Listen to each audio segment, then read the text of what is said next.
Hola gente de Parada Técnica. Bueno, en brevedad nos van a estar contando qué onda sobre el casco histórico.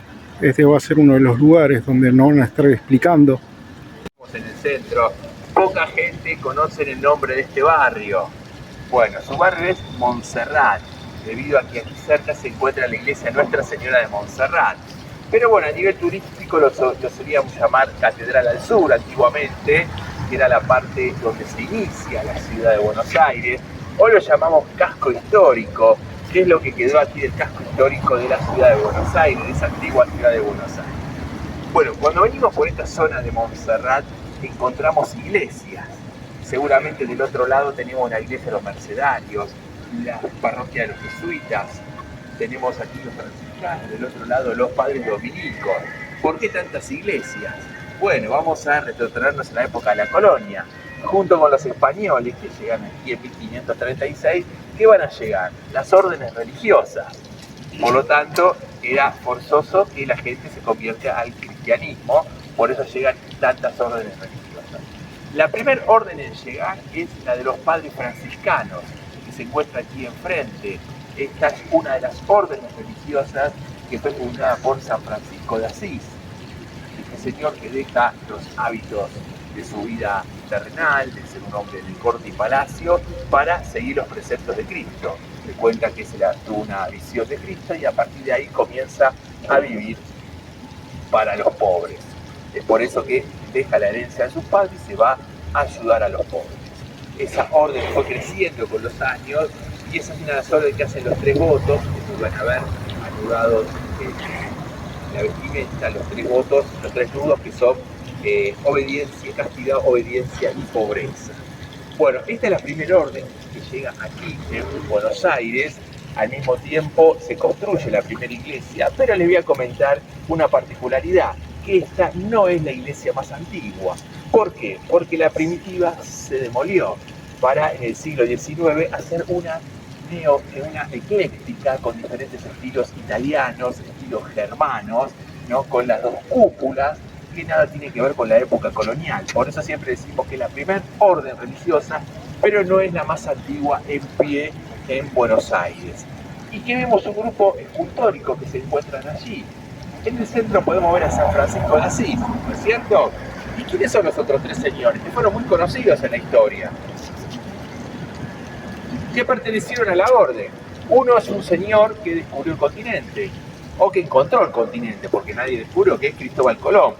Otro tenemos el gran poeta Dante Alighieri y otro el pintor Giotto. Por eso, bueno, están allí esas tres personas rodeados de San Francisco de Asís. Bueno, este es el templo más largo que tiene.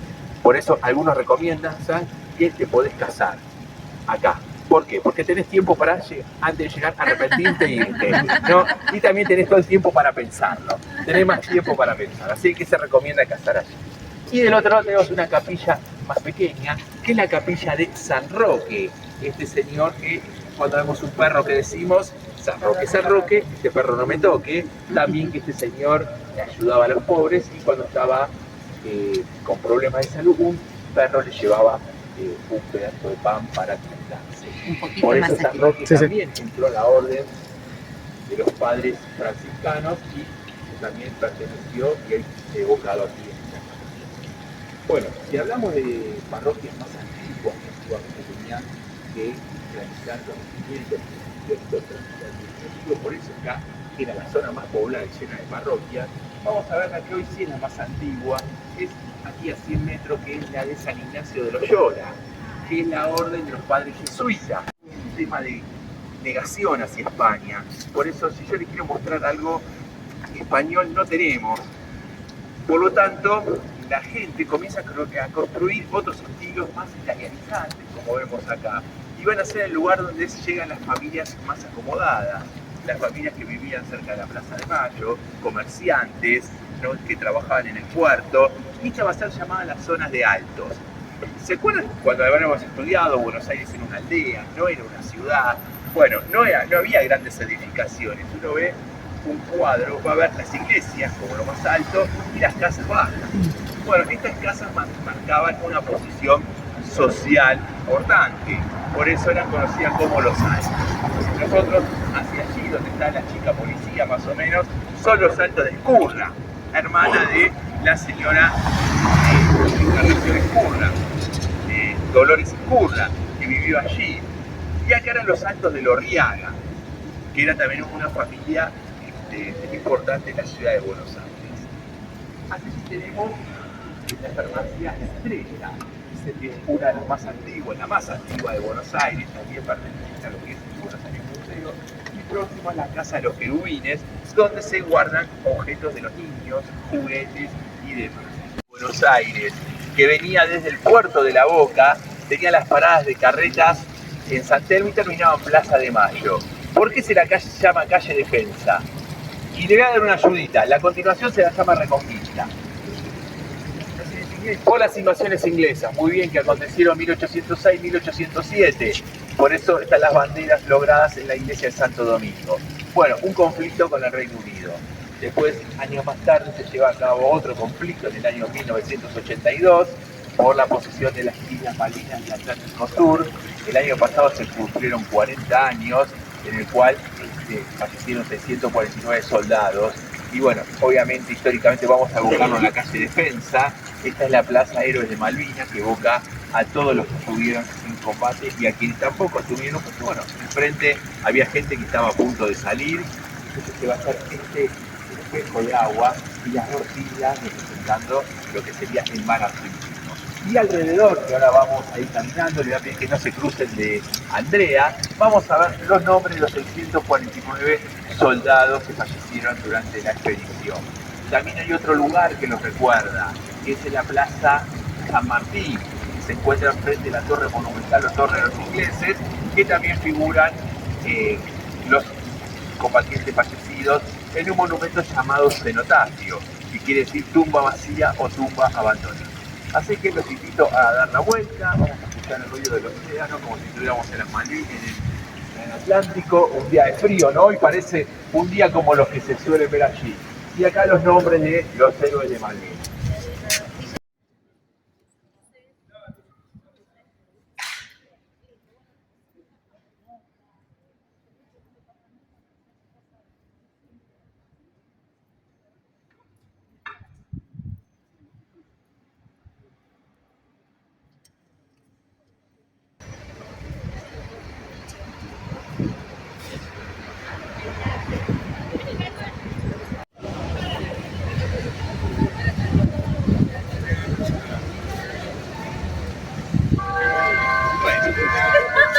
Vamos a dejar de escuchar la campana un ratito.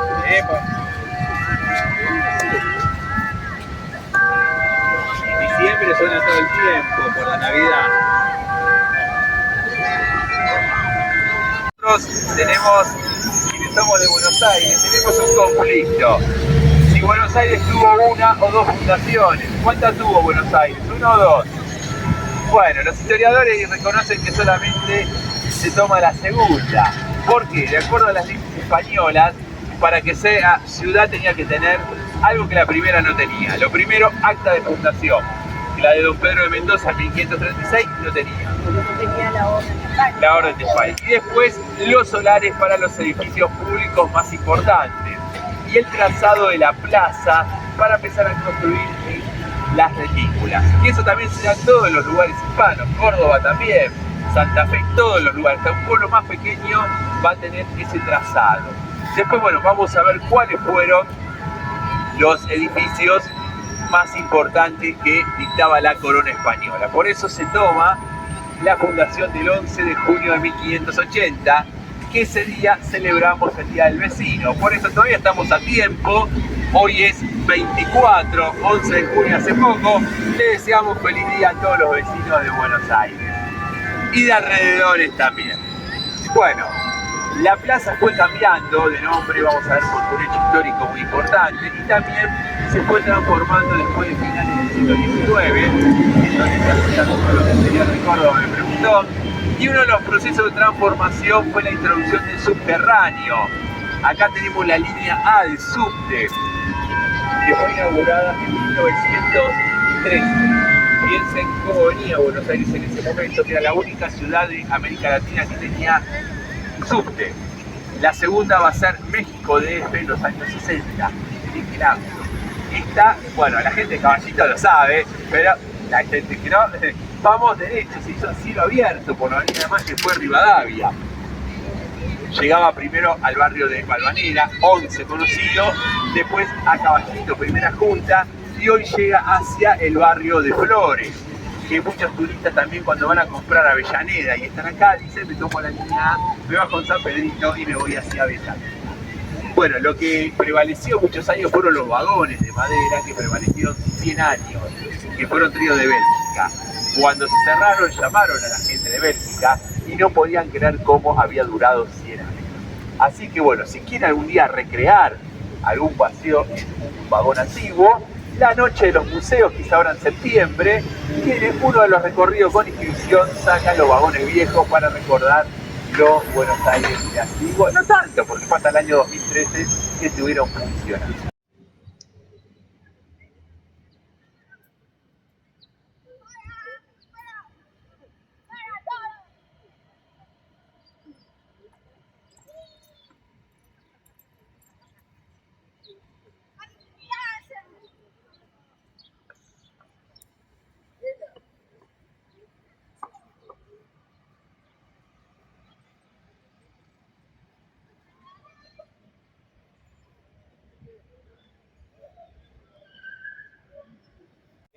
Designado por la corona, que era el Cabildo. El Cabildo, que en su principio fue construido en 1723. Aquí van a llegar los hermanos Bianchi y Primoli, jesuitas, que van a trabajar con el ladrillo. Fíjense que acá en el Río de la Plata no se conocía el ladrillo, se construía de adobe. Y van a construir la iglesia de San Ignacio y el Cabildo. ¿Qué era el Cabildo? Bueno, muchos dicen cuando se paran, dicen un estilo colonial. Bueno, nada que ver con lo que conocimos al principio. El Cabildo primero comenzó siendo la oficina de los gobernadores, de los alcaldes, de los gobernadores, y el asiento del Virreinato del Río de la Plata. Piensen que Buenos Aires después va creciendo y pasa a ser capital del Virreinato del Río de la Plata. Tenemos al rey en España y el virrey aquí en el Río de la Plata.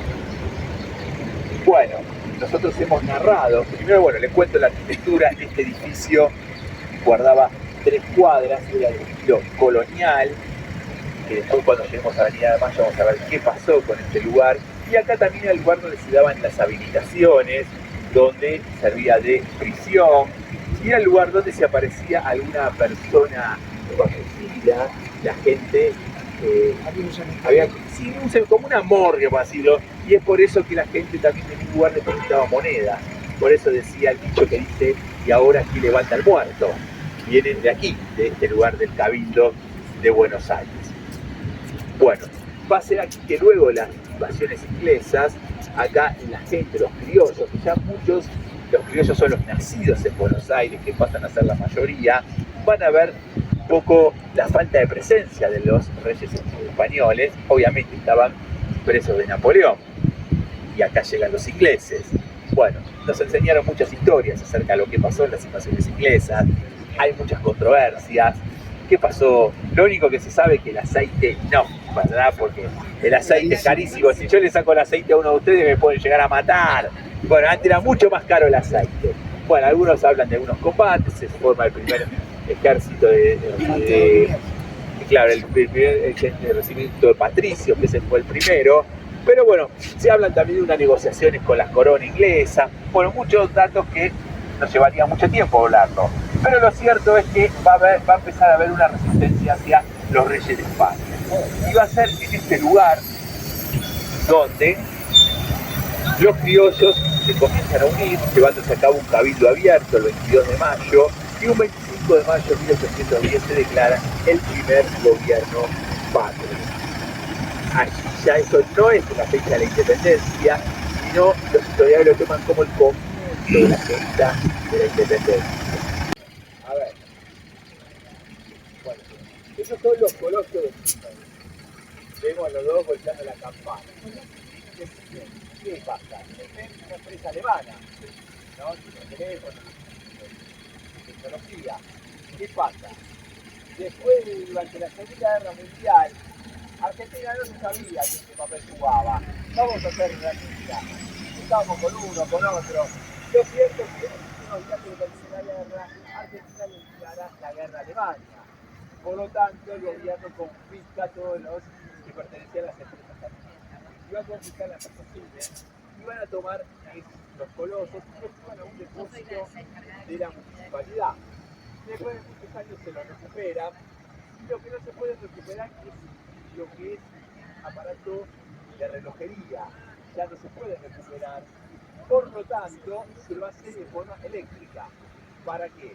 Para que cada hora los colosos amaguen a golpear. Pero les cuento otra cosa. Los colosos no siguen a golpear las campanas porque la campana se puede quebrar. Por lo tanto, si llegan a golpearla, se quiebra. Entonces, llega y de acá no nos damos cuenta. Bueno, eso sonaba cada hora. Una vez que arman todo el aparato, el tejido, resulta que acá tenemos un hotel. La gente, los huéspedes, se quejaban que a las 2 de la tarde, 3, se golpeaban. Por eso no suena cada hora, suenan algunas horas prudentes, vamos a llamar. La construcción de la iglesia, algo que la primera fundación no lo tenía. Por lo tanto, acá se instala el primer solar de la iglesia, que obviamente no era como la conocemos ahora. Está con los años Buenos Aires, dentro de ese crecimiento próspero y reinando, pasa a desprenderse eclesiásticamente de el arzobispado de Paraguay. Por eso va a ser declarado por arzobispado aquí en Buenos Aires. Y se comienza una construcción nueva. Esta construcción que se hace en 6 años diferentes va a ser finalizada en 1822. ¿Con qué? Con la instalación del frontis, el frente que es de estilo neoclásico, emulando a los edificios europeos, ¿no? Como a los coliseos, y en este caso compuesta por 12 columnas que representan los apóstoles de Cristo. Vemos los pisos, capitel compuesto, ¿no? Y arriba teníamos el frontis, que por muchos años era un frontis liso, que se va a inaugurar en el año 1863, durante la presidencia de Bartolomé Mitre. ¿Qué pasó en 1862? Buenos Aires se vuelve a unificar de la Confederación. Entonces la ciudad de Mitre envía a hacer ese paisaje bíblico que representaba la unidad del país. ¿Qué representa ese pasaje bíblico? Representa el encuentro de Jacob con su hijo José en Egipto. En el centro tiene el escudo argentino, alrededor 4 figuras femeninas que nos hablan de las artes, las ciencias, la navegación, la astronomía. Luego subimos hacia arriba, todo bien liso, una pirámide de unos más o menos 20 metros de alto, una figura femenina que representa la República. Este es el primer monumento y bueno, pasa a ser el lugar ícono de las protestas acá, el lugar de encuentro. Acá donde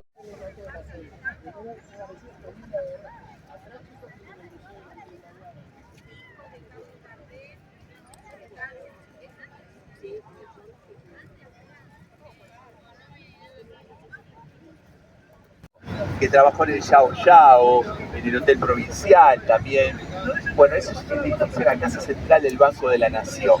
Pero ¿qué había allí antes? Allí se encontró el primer Teatro Colón de Buenos Aires. Si ustedes leen el Fausto, está alquilado del campo, van a ver que viene gente y dejan los caballos en la Plaza de Mayo, por lo cual se refiere a este lugar, que después es demolido para construir el nuevo Teatro Colón, pasa a ser el Hueco de las Ánimas, pasa a ser la casa matriz del Banco de la Nación, que vemos que es un edificio bien macizo, que muestra solvencia, cómo está distribuido. Bueno, planta baja, atención al público, del primero al segundo piso son oficinas y el cuarto piso los directorios, como se distribuían antiguamente los bancos, las entidades financieras del microcentro.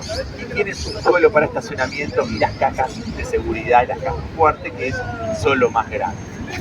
Y del otro lado, en la esquina, sí, la claraboya más grande que ilumina todo. Pueden visitarlo también, este lugar de América, exactamente. Lo que que es patrimonio lo que es la claraboya. Siempre que hacen, les cuento un secreto, cuando ahora, bueno, se usa mucha transferencia, pero cuando nosotros éramos jóvenes, que trabajábamos llevando dinero, nos decían, vas allá, entrá por el Banco Nación por una puerta, quedate un rato y salí por la otra. Así despistás a si alguno te observó. Claro, estás en una forma de despistar, bueno, ya deposité.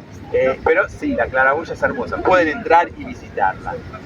Y allí del otro lado de la esquina teníamos la Secretaría de Estado, que allí se encontraba el Gran Hotel Argentino, que es allí donde el escritor José Hernández comenzó a escribir el Martín Fierro. Bueno, y vamos hacia el último edificio que necesitaba la corona para declarar ciudad. En su comienzo se llamó Ciudad de la Santísima Trinidad, Puerto Santa María de los Buenos Aires. Bueno, cortito. Y hoy es demasiado corto, Cava.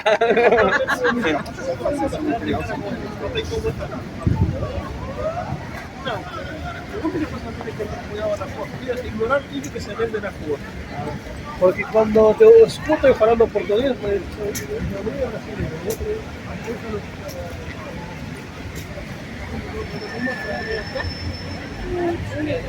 bueno.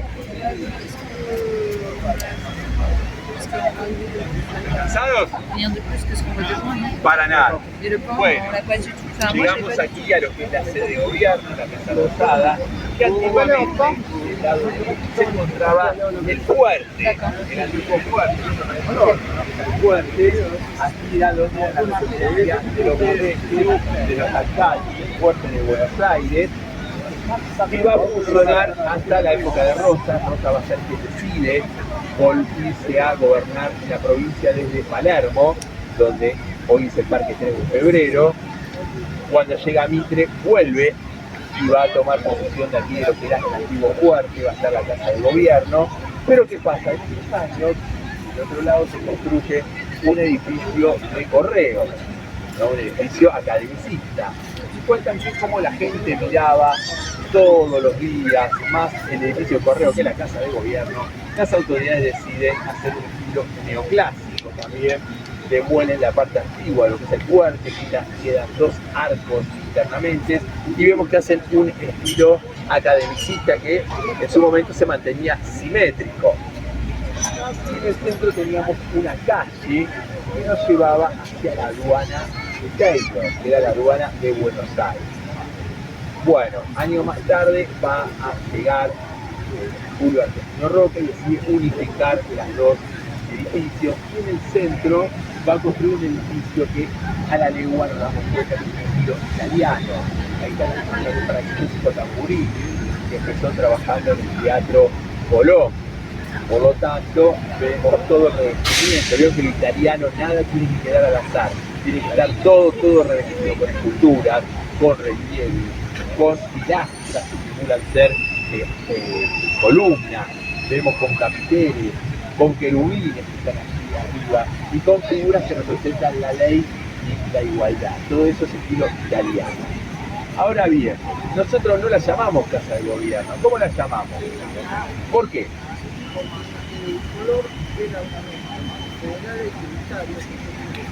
Bueno, eso es un mito. Eso es un mito. Porque los unitarios no tenían un color así blanco, azul.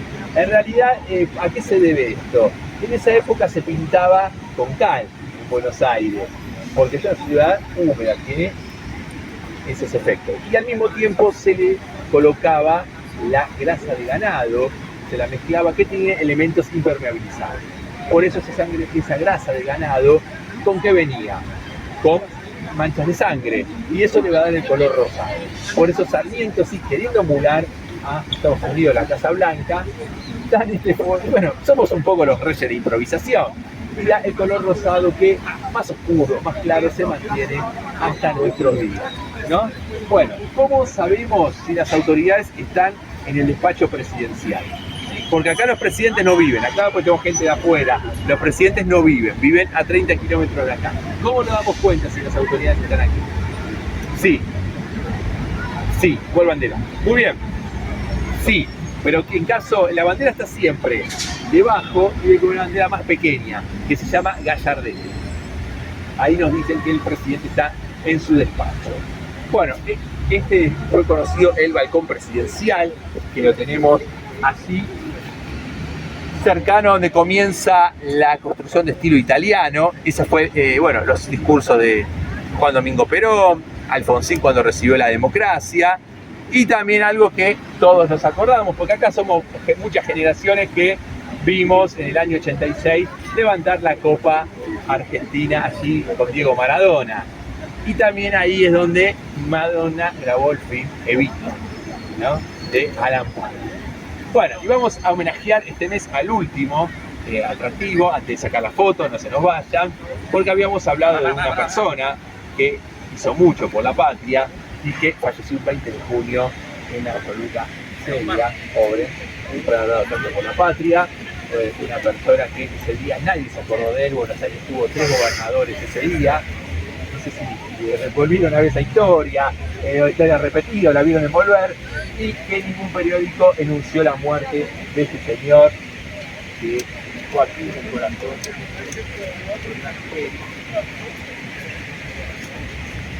que lo conocemos más que nada como el creador de la escarapela y la bandera argentina, pero en realidad, como muchos hablábamos, hizo mucho.